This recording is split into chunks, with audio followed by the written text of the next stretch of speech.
Hello friend, welcome back. Today would be looking for a system design. So this is the first video and I have also started learning this in a recent time.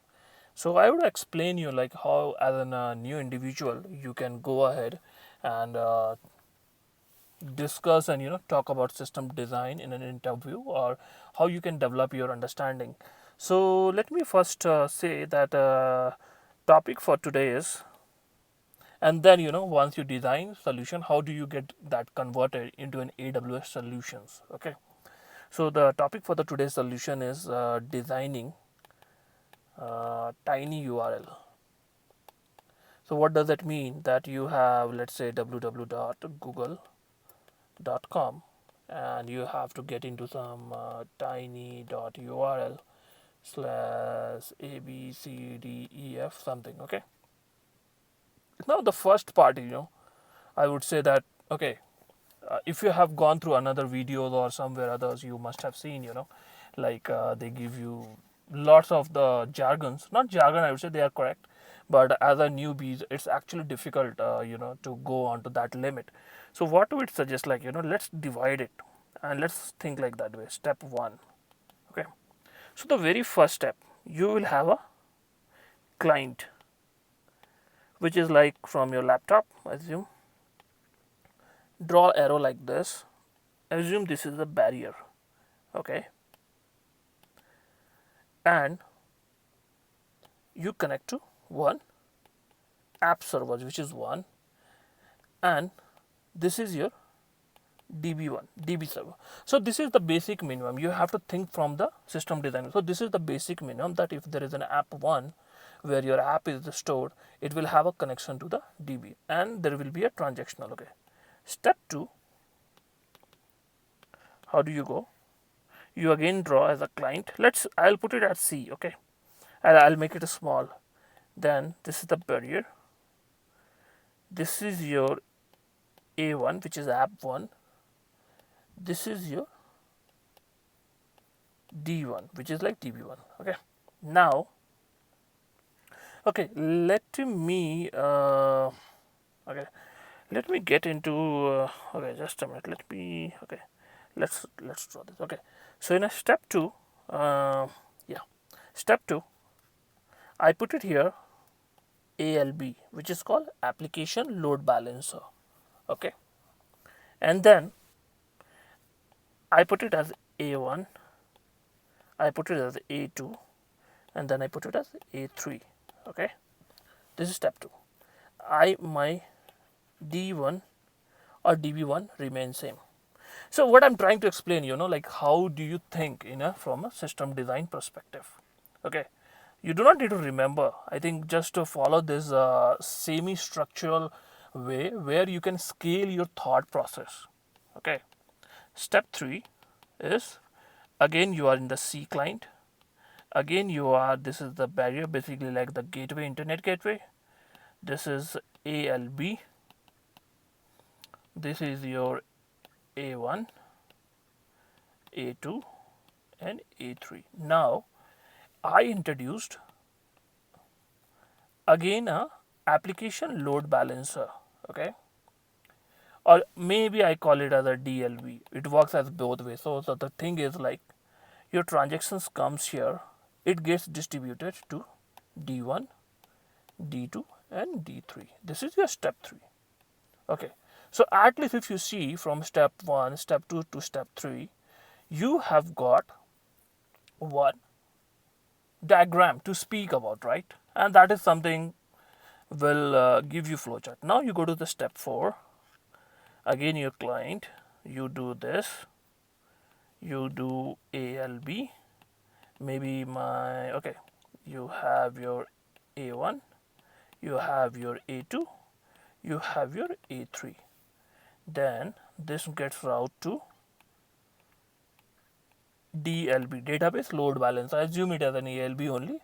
Just I'm putting D1, D2, and D3. Now I want to create a read replica of this, so I put it here as a D4, which is my read replica of database. Okay, so now you go to step 5. Okay, you have your client, you have your internet barrier, you have your ALB, you have your A1, you have your A2, you have your A3. Then you have your DLB, then you have your D1, you have your D2, and you have D3. And then here it's your D4, which is like your read replica. Now here introduce cache, put it here like this, cache. Okay, now this gets a connections from here, cache. Okay, okay, so we'll put it at cache. Now step 6. So pretty much now you can explain, what happens. Yeah, so now you can explain here that when a request is sent from client, it goes to application load balancer, it gets distributed to A1 or A2, A3. These are my services. Then this transaction goes to another application load balancer or DB load balancer. Then this goes to Elasti, is go to cache. Here you can put a Elasti cache or mem cache. Okay, it checks if the data is there or not in this. If not, it goes to D1, D2 or D3. Okay, okay, it goes to this. If it found, then data from D1, D2, D3 sent back to application server, whatever the route would be, A1 or A2 or A3, and then to the client. And parallelly from D1, D2, D3, Elasti cache or mem cache is updated. Okay, so till the time you come to step 6, you should have some presentation. So let's go back again here. So you started with the step 1 basic, then you develop this step 2, step 3, step 4, step 5 and step 6. Okay, so till now here, now you can focus back here on step 7. Let's redrawing this design, which is like C. This is my barrier. So basically when I say barrier, it means like there could be many clients, like C, C1, C2, C3, something. Okay, and then you go to application load balancer, which has A1, A2 and A3. Then it goes to again ALB, or you can also call it, so there is no DLB, basically it's ALB only, D1, D2 and D3. Here you have cache, Elasti cache. Okay, then you have your D4 replica. Okay, now let's focus on individual components. Okay, step 8. Your C1, C2 and C3, these are client. Okay, it could be mobile, it could be laptop, desktop, iPad, browser, Chromebook, or anything from which you can access the web URL, Okay, now come to ALB. This is called application load balancer. What it does, it distributes all incoming requests to A1, A2, A3 depending on which app server has less load. Okay. Now, once the request go to A1, A2, A3, it go to ALB/DLV. Okay. Here the request will go to goes to Elasticache to check if we can find a copy of the URL what we are trying to receive. So there is a two scenario. The first is when I write. So at the very first time, I have to create those URLs. Okay. So when I create those URLs, there are two scenarios that needs to be checked. The first is whether that URL already exists or not, or it's a new one.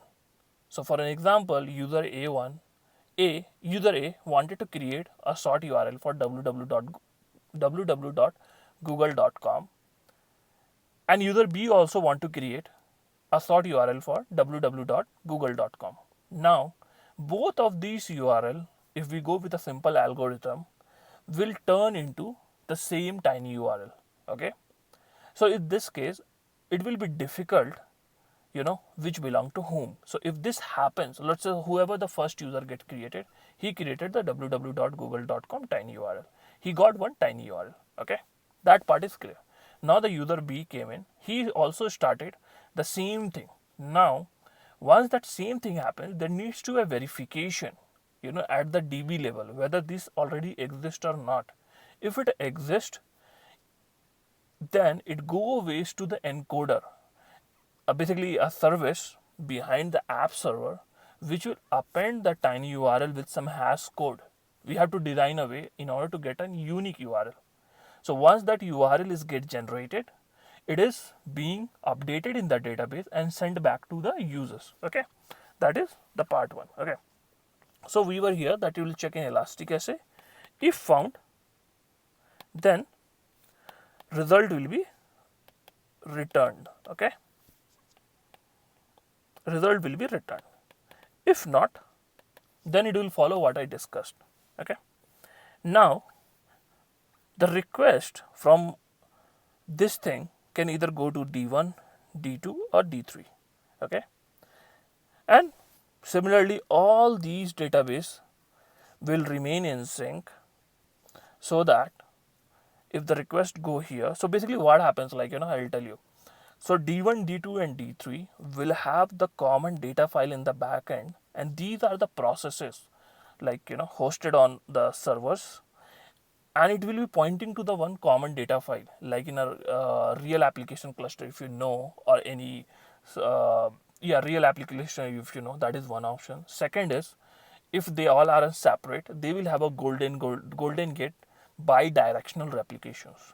Okay, so somewhere if my same user read request at t is equal to 0 comes to D1 and the results are returned, and t is equal to 2, the same request comes to D2, the user should be able to still be routed to the correctness. So what happens, these all databases remain in sync, and the design principle depends how it has been designed. Okay, then there is the database where as a part of architecture we have given to replicate it. So it means this particular D4 will have all the data, not duplicate data, and you have to design it how you're going to do it. You can use the golden gate. If your D1, D2, D3 has a separate data file, so there will be a bi-directional replication among these. Then there is a bi-directional replication from these to D4. Okay, and there will be a provision for removing the duplicate data. Okay, so this is one typical setup. Now, so you understood the basic flow of architecture. Now let's come to the data model. Okay, so what do we mean by data model? Data models means if a request is coming, it needs to be stored in the database. It cannot go the way, it's so what we need user detail, and then we need URL detail. Okay, So we need a user detail and URL. So user detail, what I would need it? I would need the name. I would need one user ID, could be called a primary key.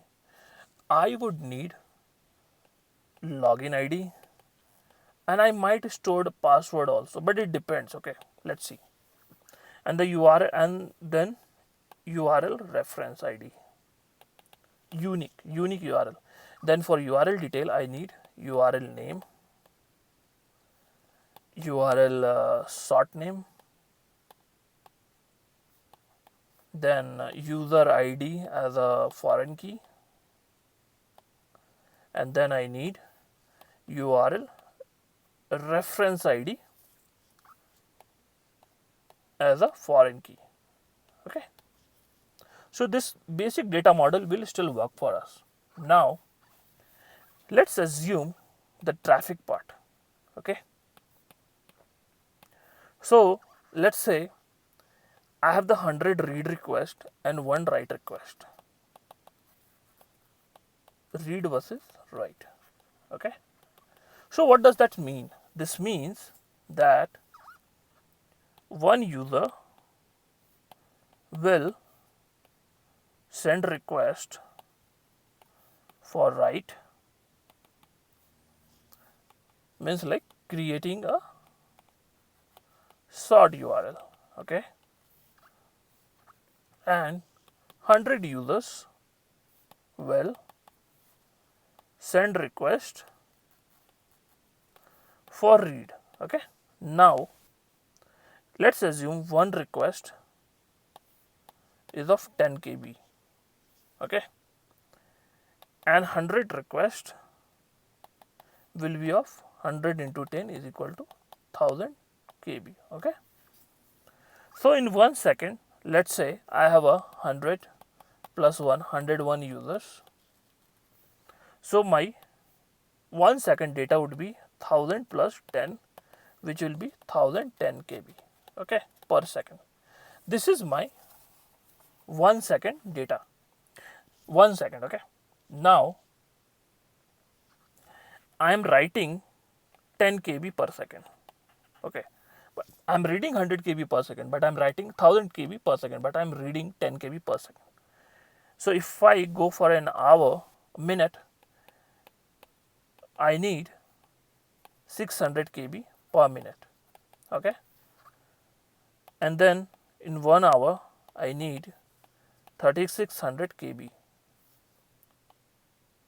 per hour. Okay, and same way, if I go, I have to do my math. 36 into 24 will be whatever the value it is. Let's say 1, 2, 3, 4, 5, 6 KB per 1 day. Let's assume it's value cost 1. Now in 30 days, I will have cost 1 into 30. Okay, which is cost 2. In 1 year, let's assume let's go this way, like in 365 days I will have cost 1 into 365. Let's say assume it comes to near about 20 gig approx. Okay, so for a year I need 20 gig of space in a database. Okay, and assume that these links do not get expire and they are there for 5 years. So I need to have 100 gig for 5 years. Okay, and then I need to keep a backup for another maybe 10 years. So I need 100 GB plus in those 5 years another 100 GB. So I need 100 GB. So I need for 200 GB of backup space. Okay, now yes, so this is how you go. You have to do further calculation. I'm giving you the one rough part. Okay, so this is all about your storage. Now assume that 20 GB 20% are frequent. data,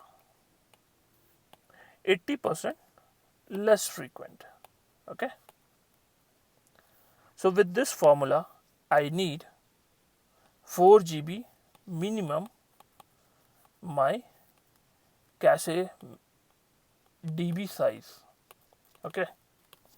So I have to have at least a minimum of 4 GB my cache DB size. Okay. So this covers your basic minimum DB aspects.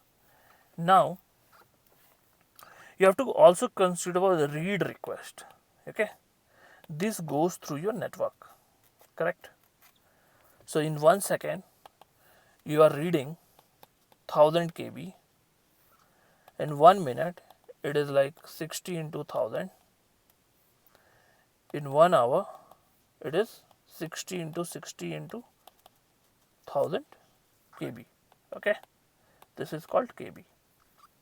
So you can do an analysis that, or you can extrapolate on this, that your network IO has to support 1000 KB per second request at best possible way. And you can also have a NLB, network load balancer. Okay, what it does, it will distribute the traffics at the network level so that you get better performance. Okay, now once this is done, you can have TSL at network level to encrypt your data during transit.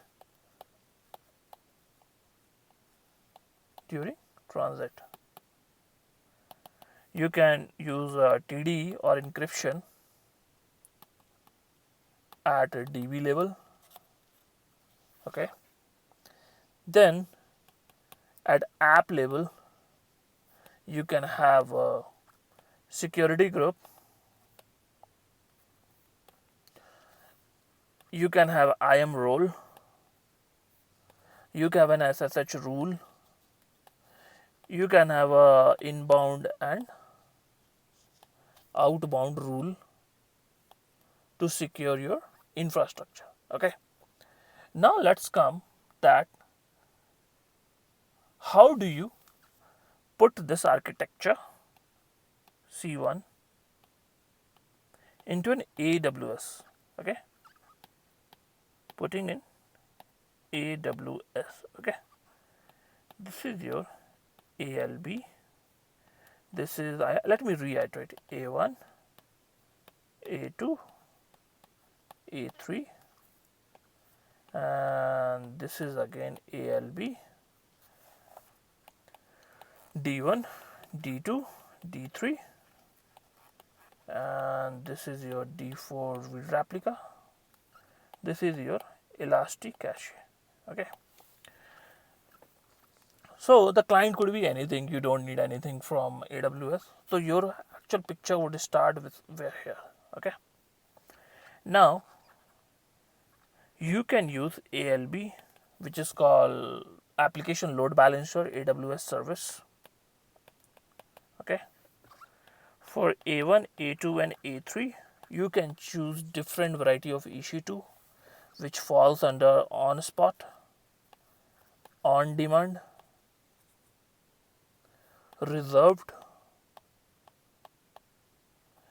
and yes, on spot, on demand, reserved. Yes, this is I think there is one more, but yes, let's go here. Then your D1, D2 and D3 could be RDS, which is falls into Oracle, Aurora. Then you can have a PostgRE SQL, MariaDB. You can have a MySQL. See here, one thing I would like to know. See, if you bring your Oracle, it is costly. So these are costly. So you have to know. Yeah, you can have Cassandra. So based on the data model, you have to choose. You need NoSQL or SQL. So in another video, I'll discuss about this. I'm just giving a high level. that it does not matter, but you can still go with this and still you can achieve these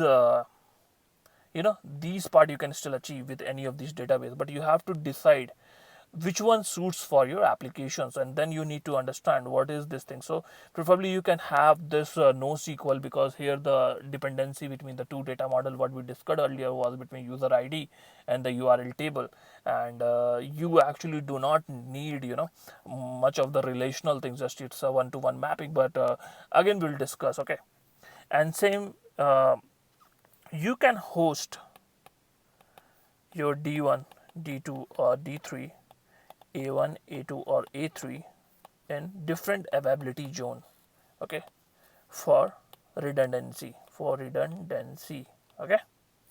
Now these services, before you deployed, it has to be in a EC2, and then on the EC2 falls on the spot, on demand, and reserved, right? And you have to discuss those once you before you finalize.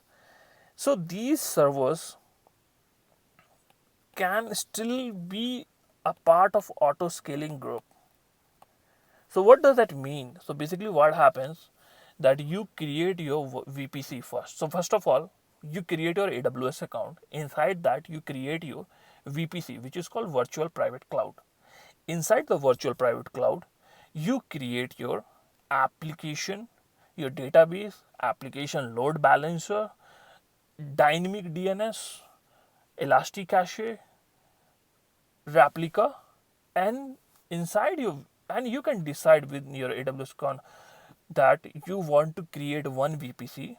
You create, let's say you want to create a 5 VPC. All these 5 VPs are hosted into 5 different availability zones, and then you are using the VPC peering to make it more redundant, and you can have a very diverse architecture so that your infra does not fall. Okay, that is the part one. Now you choose first of all your EC2 instance. Based on your requirement, it can go from T3 micro to the bustable performance or unlimited performance based on your requirement. Now once you've chosen that EC2, okay, you can make this as a part of auto scaling group. So how it helps, let's say in the daytime or in the night time across the world, I have my prior research or reports which says during these time only it peaks up, but rest of the time it remains normal. So if you go in that way, your if you are using, like, let's say 5 to 8 servers at the same time, you still need to pay for all these services during your runtime. But when you go for auto scaling, it will auto scale based on the requirement, and it will descale if there is no requirement. So you actually save money. So you make your EC2 as a part of a auto scaling group, and then you give the certain parameters when it has to add or remove your instances from your servers. Okay, and same way you can do for the database part. Okay, so once you do it that way, so once you, okay, now first you create, you have your VPC which comes with the private subnet, and then you create your security group. So security groups protect your EC2 instances, but it is recommended that you also create an NCAL which protects your subnet. Okay, then you need your application service to be a part of the internet. So it means the IP address of these EC2 resolves around a DNS, and then it gets routed up. So you also know DNS, dynamic naming, and it is recommended that you take a dynamic DNS service, and you need to get it from NOIP services, NOIP. And what happens, like in case your EC2 gets crashed down the line and you are using a dynamic IP, your service won't get impacted because it will be released as soon as to somebody else, and if somebody use that IP, it will become a problem for you. So the recommended to use the dynamic IP. So you have the same host name, nobody will take it, but the IP address behind that DNS will be different. Okay, that is the part number 2. Now once you do all those things, you need an internet gateway. You have a NAT service. So basically you connect your subnet to the NAT service. What the NAT service does, it actually translates your local address into a public address, and your traffic gets routed to the internet. Okay, so that is the part number 3. And then you have an automatic load balancer, before your EC2, so requests get distributed. And you can have your EC2 EBS based or local. So what is the EBS? It's the elastic volume, and it is one of the free service from AWS. So your boot happens from that EBS volume, and in case of it get closed, you can still restore it. So how the restoration goes? The restoration goes like that. Your backup of the EBS volumes are happening. So if it goes off, you can still restore to another EC2 of the same configuration and then plug in here. Okay. So if you're using your root volume, which AWS does not recommend, but it does gives an options for those people who are using their own AMI and all those things, right? It is slow, and if it goes AWS will you have to configure different snapshots for your root volume and then restore it, and so there are certain limitations which AWS says use the EBS. So now once you do all those things, okay, then you can configure your another automatic load balancer before your Elastic Cache and a database, and using an AWS service, and you have to make your configuration. So see what happens, there are different services. You have a route table across all these services inside a VPC, inside a subnet. So you can make a different subnets inside a VPC, define a route table, define an IPCD CIDR, and make a connections among them. So if you are able to ping it, that is what you make the network logically. As on diagram, if I say, hey, it connects to this, no, it does not make sense. But I should able to ping from here, vice versa. So you have to develop these pinging activity, okay? And these services are self-designed in a way that you need not have to code and tell. You have to just choose an option. Hey, if the request come, how do I route it? Okay, let me route this to ALV, which will have one IP address. So it goes here, then ALV will say, hey, how do I route this? I have a 3 IP address, one, this. So it will route here. Then when it comes to here, it will know, hey, I got a request. Where do I send a response? So I have to define where to send the response, right? I send it here, or either I send it directly here, but I need to define those things. And based on the condition, you can actually send the request here, and then you can actually send the request here, right? One copy here, one copy here. Then from here again, there is another channel. There is another network flow where IP these things gets routed up.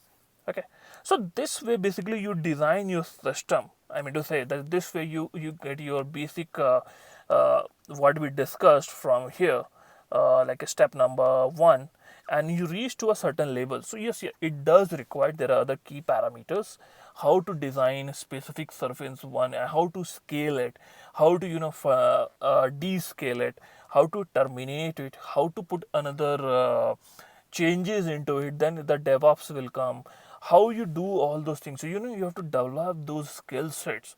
I mean to say slowly if you learn this way, at least you will be able to conceptualize rather than running theoretically on that part. But okay, so I think let's wind up this video here, and I'll come again with another topic of system design, and I'll just try to improve the video and my handwriting and the drawings as I move, and I see like, okay, pretty much it's a bit presentable, but still it needs a lot of improvement in terms of the design and all. I'll try to make it more better, but just try to have patience and try to listen, and at least with this if you're a new person who is trying to learn a system design, will definitely help you up to gain a knowledge on it. So thank you, and see you again in the next video with some more info, and we'll try to look for another system like Twitter, Instagram, Dropbox, Pastebin, and the other tutorials that I can speak of, and I'll try to give you some norms to remember how to go about it. But at least if you can see my diagram, you can still reach to step 4, and definitely this is the step 5. Basically this is the base of an architecture, and then you design your further. So you also have to think about it, but once you go into an approach, you do not need to remember. So almost like all the solutioning design solutions falls into some or other way. Okay, so let's wind up the video now for today, and then we connect again. Thank you, and thanks for your time.